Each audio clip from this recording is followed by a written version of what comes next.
चलिए आज की केस फाइल खोलते हैं। आज हम अनहोनी जंगल की एक ऐसी पहेली की पड़ताल कर रहे हैं जिसके दस्तावेज भी रोंगटे खड़े कर देते हैं। ये कहानी है एक हिंसक आत्मा की, एक ऐसे चक्र की जिसे तोड़ने के लिए एक बहुत भयानक कीमत चुकानी पड़ी। आइए सबूतों की जांच शुरू करते हैं। तो इस केस को ठीक से समझने के लिए हम इसे 5 हिस्सों में देखेंगे। शुरुआत होगी जंगल की उस खौफनाक रात से। फिर हम समझेंगे कि वो आत्मा आखिर चाहती क्या थी, उसकी कहानी क्या थी, और आखिर में देखेंगे कि कैसे इस पूरी पहेली को सुलझाकर उस जगह को हमेशा के लिए शांत किया गया। अक्सर सबसे डरावनी कहानियों की शुरुआत बहुत ही मामूली सी लगती है, और हमारी कहानी भी कुछ ऐसी ही है। जगह है तेलगांव का जंगल और रात है पूनम की। यहाँ कुछ दोस्तों का यूं ही रुकना घटनाओं के एक ऐसे भयानक सिलसिले को शुरू कर देता है जिसके बारे में किसी ने सोचा भी नहीं था। अब जरा इस टाइमलाइन पर गौर कीजिए, कैसे कुछ ही मिनटों में एक सामान्य सी रात एक भयानक हादसे में बदल जाती है। दोस्त बाइक रोकते हैं, अजय सड़क के पार जाता है और फिर गायब। जंगल से चीखें आती हैं और फिर जो दिखता है वो यकीन से परे है। एक काली साड़ी वाली आत्मा अजय को घसीट रही है, वो भी एक अजीब गैर इंसानी रफ्तार से। अब यहाँ से असली जांच शुरू होती है। बचे हुए दोस्तों के पास सुराग क्या थे? सिर्फ घसीटने के निशान और पत्तों पर खून के धब्बे।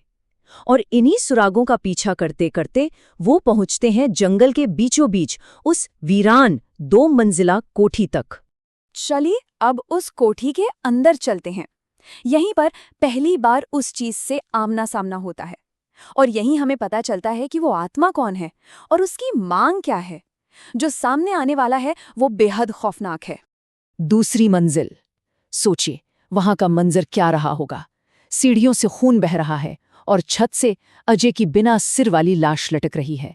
पर सबसे खौफनाक बात ये नहीं थी। सबसे खौफनाक था वो कोना जहां वो आत्मा बैठी थी और अजय की ही आवाज में रो रही थी। ये सिर्फ कोई भूत नहीं था, ये कुछ ऐसा था जो शिकार की नकल कर सकता था। और फिर वो बोलती है, उसकी मांग जो इस पूरे केस का केंद्र है। मुझे मेरा सर ला दो, वरना मैं तुम्हारा सर ले लूंगी। ये कोई बेतरतीब हमला नहीं था, ये एक शर्त थी, एक सौदा। और इसी एक लाइन से इस केस के सारे नियम तय हो गए। तो मतलब मामला एकदम साफ था, कोई लाग लपेट नहीं। या तो आत्मा की बात मानो और उसका सिर ढूंढो तो शायद जान बच जाए, या फिर अंजाम होगा अपने ही दोस्त जैसा। चुनाव बहुत सीधा था और उतना ही भयानक। और देखिए, अपनी बात को साबित करने में उस आत्मा ने जरा भी देर नहीं लगाई। दूसरा दोस्त सुरेश, वो उसके काबू में आ जाता है। एक तरह का हिप्नोटिक असर, और वो खुद ही अपनी जान ले लेता है। इससे ये साफ हो गया कि वो सिर्फ धमकियां नहीं दे रही थी। अब सिर्फ एक इंसान जिंदा बचा था, और अपने 2 दोस्तों को अपनी आंखों के सामने मरते देख उसके पास क्या चाह रहा था, उसने हाँ कर दी। और जैसे ही वो मदद के लिए तैयार हुआ, आत्मा ने पहली बार अपनी कहानी सुनाई, अपनी हत्या की कहानी। तो ये आत्मा थी कौन? उसकी फाइल खुलती है। पता चलता है कि वो एक महिला थी जो अपने पति के साथ इसी कोठी में छुट्टियां मनाने आई थी। एक खुशहाल वक्त जिसका अंत बहुत ही खौफनाक हुआ। उसकी कहानी के मुताबिक उस रात 3 नौजवान लड़के जो नशे में धुत लग रहे थे, जबरदस्ती घर में घुस आए। वे शायद आसपास कैंपिंग कर रहे थे, लेकिन उनकी नीयत बहुत खराब थी। और जो हुआ वो बेहद बेरहमी से हुआ।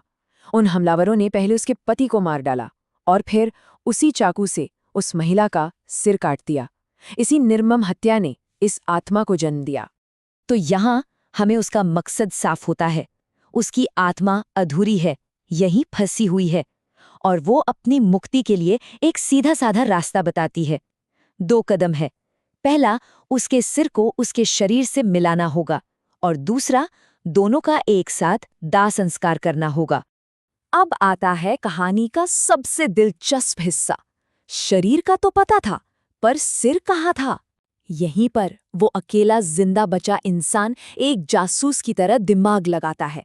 वो आत्मा की कहानी में छिपा एक छोटा सा मामूली सा सुराग पकड़ लेता है। और वो सुराग क्या था? सिर्फ ये एक लाइन। वे मछली को तलकर खाने की बात कर रहे थे। सुनने में ये बहुत आम सी बात लगती है ना? लेकिन इसी एक वाक्य में हत्यारों के अगले कदम का पूरा राज छिपा था। और यहाँ देखिए उसका दिमाग कैसे चला। पहला, पति ने सिर्फ एक मछली पकड़ी थी। दूसरा, एक मछली 3 लोगों के लिए काफी नहीं होती, तो जाहिर है हमलावर और मछली पकड़ने के लिए पास के तालाब पे गए होंगे।